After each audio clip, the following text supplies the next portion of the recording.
अमेरिकी राष्ट्रपति Donald Trump ने भारत से आने वाले माल पर जो भारी भरकम टैरिफ लगाया है, उससे कानपुर के चमड़ा कारोबारियों पर कहर टूट पड़ा है। उत्तर प्रदेश का ये शहर लेदर हब कहलाता है, मगर टैरिफ की ऐसी मार पड़ी कि यहाँ की टैनरियों में काम घटकर आधा हो गया है। मजदूरों के सामने रोजी रोटी का संकट खड़ा हो गया है।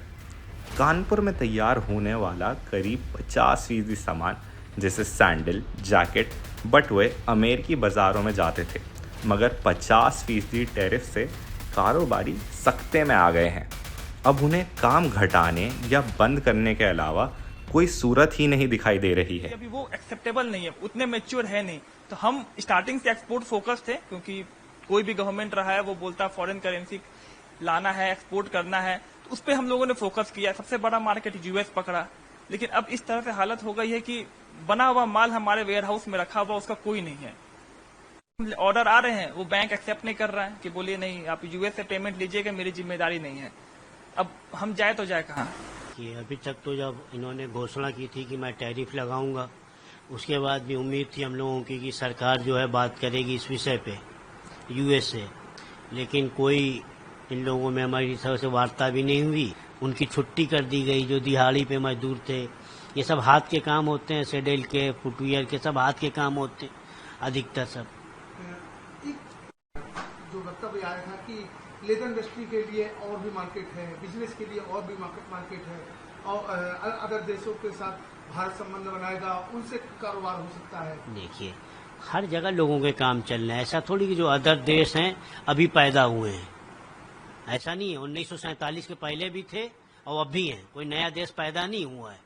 और बिजनेस के वहाँ भी बिजनेस हो ही रहा था, लेकिन जो चीज़ हर जगह चलती है, अब जो चीज़ कानपुर में है वो बनारस में नहीं है, जो बनारस में है वो इलाहाबाद में नहीं है। कहाँ पे किस तरह की मानसिकता है, कहाँ पे किस चीज़ की डिमांड है, वो जो कंट्रियां हैं और जगह से निकाले जाएंगे, अच्छी बात है, निकाले जाए, लेकिन ऑलरेडी उन जगहों पे काम तो चल ही रहे हैं। ऐसा कोई कंट्री थी क्या जहाँ पे 50% और 60% टैरिफ लगा था? कोई कंट्री है? आप बताएं यदि हो तो। हर जगह से बिजनेस हो रहा था, नॉर्मल बिजनेस जैसे चलता है सभी का। ये तो देश भावना से टैरिफ लगाया गया मेरी समझ से। हालात ठीक नहीं है। जो था कि यूएस बड़ा एक कंज्यूमर था लेदर प्रोडक्ट्स का, ठीक है ना। अब जब वहां से चीजें बंद होंगी तो दिक्कत तो आएंगी, और उसको कोई एक हफ्ते में सुधार सकता नहीं। हम लोग भी उसी उम्मीद में कैसे, ठीक है ना। अब उसको टाइम लगेगा, हमें भी समझना पड़ेगा। बाकी सरकारों से तो कुछ ना गाइडलाइंस आ रही ना कुछ, कोई जवाब ही नहीं है।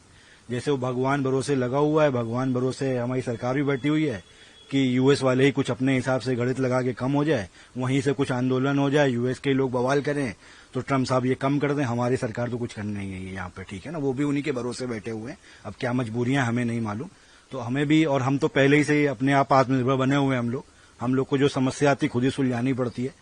तो अब जो आई है समस्या अब सुलझाई जाएगी। अब किस तरह से किया जाएगा, अब एट रैंडम तो सोल्यूशन नहीं है उसका। ये माल पूरा डंप पड़ा हुआ है, पैकेजिंग है, वहां के बायर ने सीधे मना कर दिया है, ठीक है ना। पेमेंट भी होल्ड है, ठीक है ना। अब तो कुछ किया ही नहीं जा सकता ना उसका। जब तक हम लोग उसको समझेंगे, सोचेंगे, अब उस पर हम लोग आप काम कर रहे हैं कि क्या किया जा सकता है इसका, ठीक है ना। जो बने हैं माल उनको हम दूसरे कस्टमर्स को दूसरे देशों में बात कर रहे हैं कि कुछ कम प्राइजेस पे, कुछ कम नेगोशिएशन पे पहले हम ये माल निकालें, तो ये निकाल के फिर हम अपने कारीगरों के लिए दूसरे काम का इंतजाम करें। नहीं, हमें तो सबसे बड़ी समस्या कि हमारे कारीगर टूटने लगेंगे ना। कारीगर को अपना घर चलाना है, उनका कोई सेविंग नहीं होता, ठीक है ना। तो वो क्या है कि जब नहीं मिलता है काम तो वो मजबूरी में लेबर का काम करते हैं, बैटरी रिक्शा चलाने चले जाते हैं। वो नहीं 700 रुपए कमा पाएंगे, सोचते हैं 300 रुपए तो कमा लें, तो वो छोड़ के चले जा रहे हैं। तो वो चले जाएंगे तो हमें सबसे बड़ा नुकसान हो जाएगा। पहले हालात कम अच्छे थे, अब इससे और बद से बदतर हो गए। 8% टैरिफ पहले था, अब 58% हो गया, बढ़ के 50% और बढ़ा दिया। हमारे आज सारा ऑर्डर आज की तारीख में यहां से बांग्लादेश और पाकिस्तान को चला गया, क्योंकि वहां पे टैरिफ अभी मेरी जानकारी के हिसाब से करीब 20% लगा हुआ है। और हमारे इंडिया के फ्रेंड डोनाल्ड ट्रंप जी ने यहां पे 50% बढ़ा दिया टैरिफ। पहले 25 के फिर 50 कर दिया, जिससे कारोबारी हालात इतने खराब हो गए कि जो ऑर्डर पहले मिल रहे थे यहाँ पे वो सारा बांग्लादेश उठा ले गया। आज के टाइम पे बांग्लादेश, पाकिस्तान हमसे मजबूत है। और यहाँ पे आप देख ही रहे हैं, यहाँ का एक तो पहले भी टेंडरी वालों को कोई सपोर्ट नहीं मिलता था सरकार की तरफ से, और वहां पे बांग्लादेश में बहुत सपोर्ट करती सरकार उनको। तो इससे बहुत ज्यादा हालात खराबी हो रहे हैं और हमें आगे अच्छे होते भी नहीं नजर आ रहे हैं।